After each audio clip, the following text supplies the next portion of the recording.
I'm Emily Wigley, and I'm going to talk to you today about our project, Feed Sacks to Tote Bags. I own and operate Fishbowl Farm, where we have 12 horses, which means we feed a lot of horses, and we empty a lot of feed sacks. So, as the sacks were stacking up in my feed room, I was always thinking about them and wondering what I could do with them without putting them in the landfill. They're made of really heavy-duty polypropylene woven stuff, plastic stuff. And one day it occurred to me, well, they work really well as feed sacks. They'd probably make really good tote bags. So I brought one in the house and stitched one up and kind of went from there.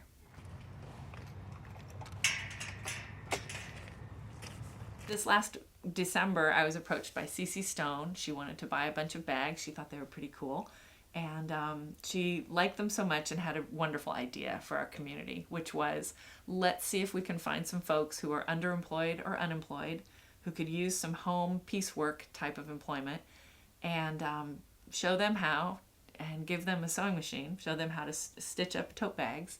And we're doing it. And it's a full cycle. I call it a win-win-win-win process or project, because first deal is people all over the island have these sacks, mostly full of chicken and livestock feed. And you can now take your bags when they're empty up to Island Home Center and Lumber up on Bank Road. There are 2 bins up at Island Lumber, and you can put them in the recycling bins up there. And we will pick them up, get them to people who we will also give sewing machines to on loan. If they have their own machine, great. We'll supply them with machines and thread, and show them how to stitch up tote bags. And they'll be paid per tote bag. And then we will sell them. They'll be available to purchase at Island Lumber. And they're $15 each for a tote bag, usable for so many different things. Go up to Island Lumber, pick one up, and the proceeds, minus the proceeds for the makers, go directly to the Vashon Interfaith Council for the Prevention of Homelessness. So this really and truly keeps stuff out of the landfill, employs people at least as much as they would like to be employed. And I think people can pretty much go to town. You can make a couple of bags an hour, 2 or 3, 4 if you really get flying along. And should be able to help some folks on that end, as well as helping the council to work towards keeping folks from being homeless in our community. So I'm going to go ahead and show you how to make a bag.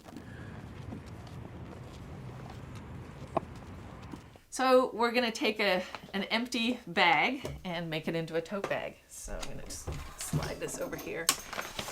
So for this kind of bag, this is a Purina Scratch Grains bag. It's very noisy. There we go. I want this image to be the bag. Sometimes I make them different so that the words show depending on what bag I'm using. So the bag's pretty clean, and I use this handy table leaf joint as my straight edge, because I don't really like to do things any less efficiently than I can.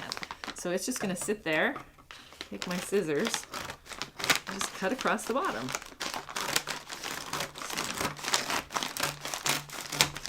All right. So that's step 1. Step 2 is really noisy. I have to turn it inside out. My dog always gets scared.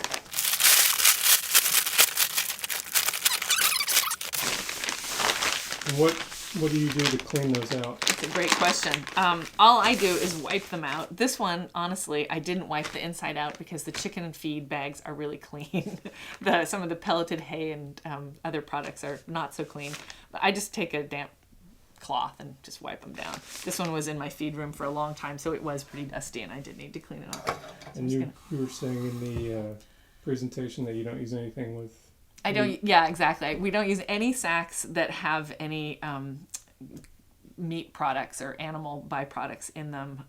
They don't. They tend to make the bags really gross and hard to clean, and they also kind of smell. So no dog food, no cat food bags. We love the chicken bags, chicken feed sacks, horse, goat.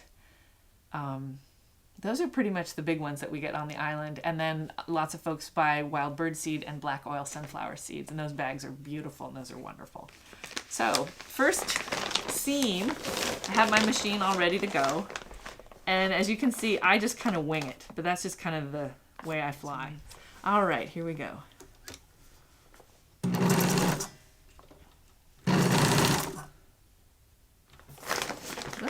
It's just a simple straight stitch. There we go.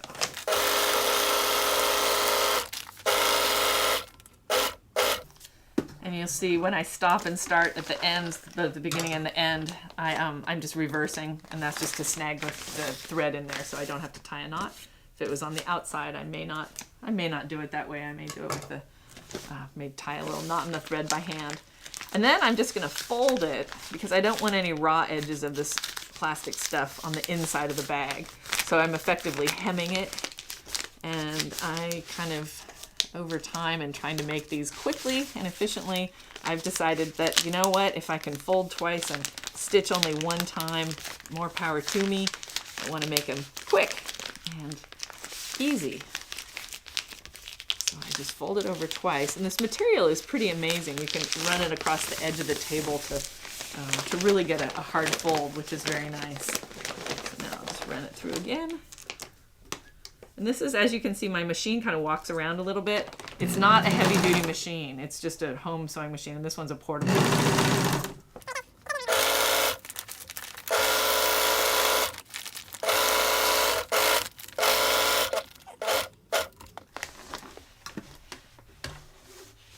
we go. And I just use regular home sewing thread. It's just a poly cotton. My thread comes on a cone because I go through a lot of it, but it's just regular old sewing thread. Now I'm going to turn it back right side out.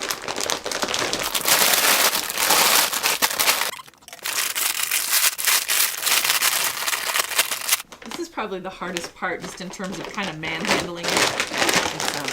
It's weird stuff. It's really wonderful and sturdy, but it's kind of, you know, it's, for those of us who are used to sewing with fabric, it's just very different.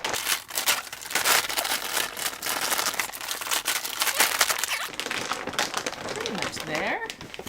Now we've just really got two more steps, and that's just to cut off the top, stitch the handles, cut and sew the handles, and then hem the top and attach the handles. So it's pretty quick. So we're about a third of the way through, I guess. So I do like it to be nice, and they fold so well from the factory that it's really easy to use those folds. Alright, so I just want to go right to the top of the chicken's head for this design. So I'm just going to leave myself a couple of inches above the hen's head. I'm going to cut there, and again I'm going to use my table as my straight edge.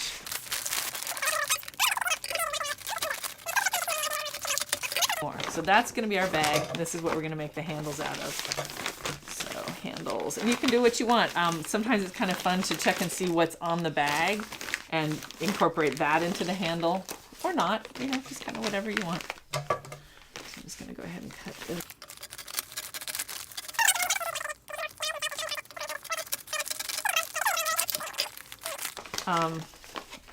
The bags are not sewn at the factory except on the bottom and the top, so they actually peel apart in order to make a long piece. And then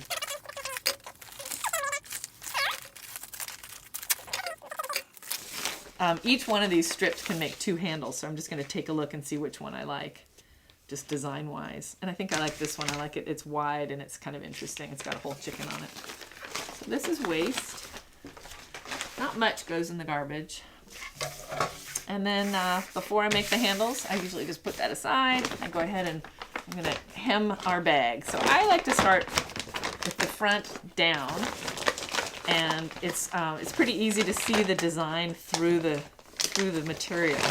So I'm just gonna look and see, try and fold pretty straight. Fold a good 3/4 of an inch on this one, and I'll do that twice again, just like I did the bottom seam of the bag. I don't want to have a raw edge. This material is really sturdy, but it's also kind of sharp.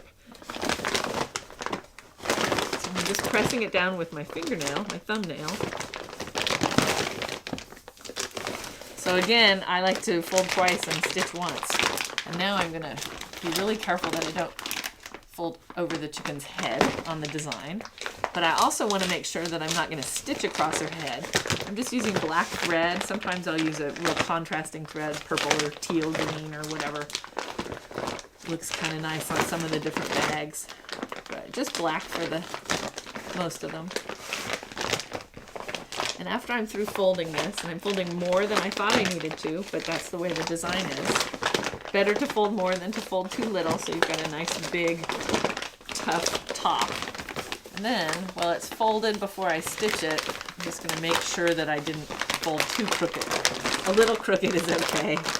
A lot crooked is not so good.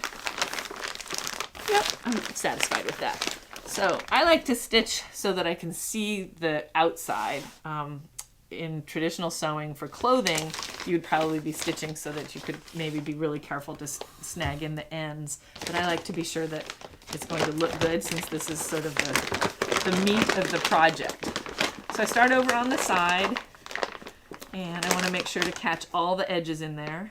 I'm just going to randomly start on the side, and I will do a back stitch to knot the thread. And away we go.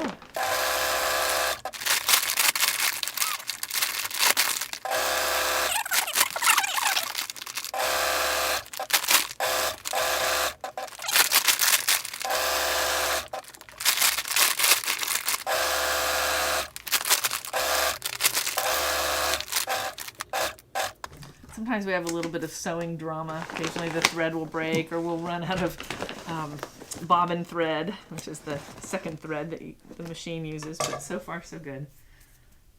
And you have to stop and get it worked out. And then put it back to flat.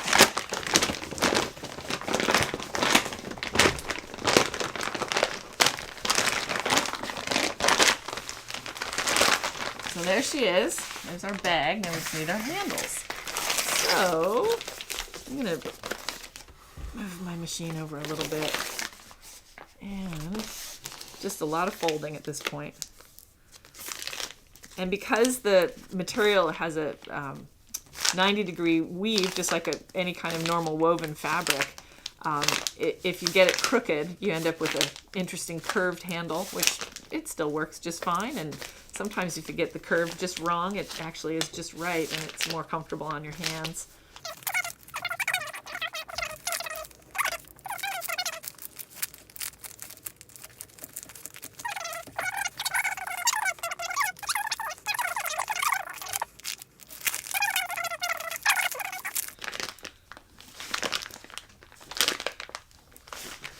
When you're doing a bunch of these, do you pre-cut a bunch? That's a really good question. You know, lots of times I'll pre-cut several of the same style of bag. Like, you know, I'll do 4 chicken bags all at once or something like that. And then that way I kind of get in the rhythm, because some of the bags you have to be kind of careful with where you hem the top of the bag or where you sew the bottom seam or whatever, because you don't want to disturb the design too much. So yeah, I try to. Sometimes I just get... making the bags is not my favorite thing. It always makes me happy to see people using the bags and keeping them out of the landfill. But I just want to kind of get them done. So I try and be pretty quick. All right, so now I'm going to...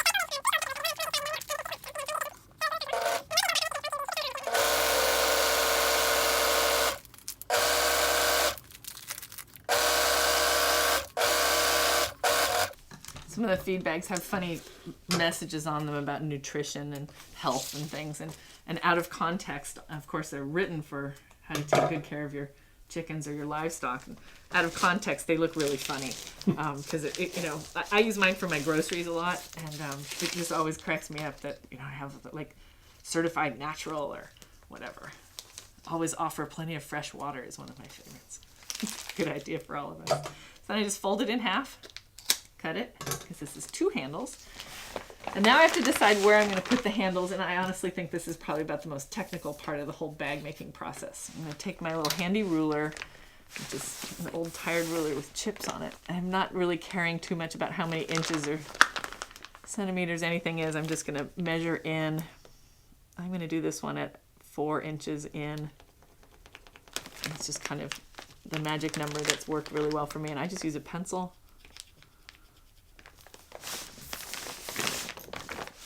Just remember that the outside edge of the handle is going to go on this little pencil mark. Outside edge being critical, because if I put the inside edge of one and the outside edge of the other, then I have lopsided bag with handles and you'll spill your groceries. All right, then the other, you know, kind of design element of it is which one would be good for the front of the bag and which handle would be good for the back of the bag. I like to use the one that is more like this came from the front of the bag, so this is going to go on the front of the bag. It's just kind of, I like it the way it looks that way. So gonna find my little pencil marks. And I'm just gonna stitch some X's. I wanna make sure I'm not gonna, okay, so there's an example. If I were to put it where my mark is, I would have a big stitched X on the chicken's head, and that would be rather unattractive. So I'm going to figure out if I should just move it out a little bit. Yep, I'm just going to move it to the outside, which should be just fine. Just take a piece. Yep, that works. I always do that. I always hold on to it real tightly, and then I realize, oh, that's right. When I put it under the machine, I have to take it apart. And this is just, you know, kind of a structural thing. Obviously, if you just sew a straight line, it's not going to be as sturdy and it might rip. So I do a 2 parallel lines with an X in the middle of it. And I do a lot of back stitching. Don't want these threads to come undone. Knock on wood, I have yet to have one break its handles off. I suppose if you put rocks in it, maybe you would, but I've had over 40 pounds in them before.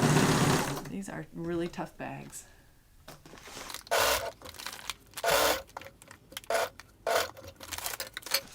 Later. Now I want to make sure that I put it the same distance. How did I do that? I think I put it on the outside of my little mark.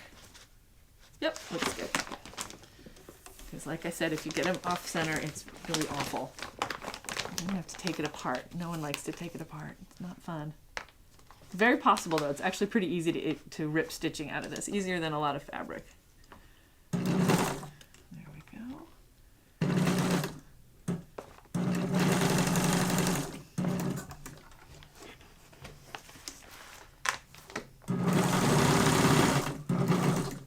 Something's going on.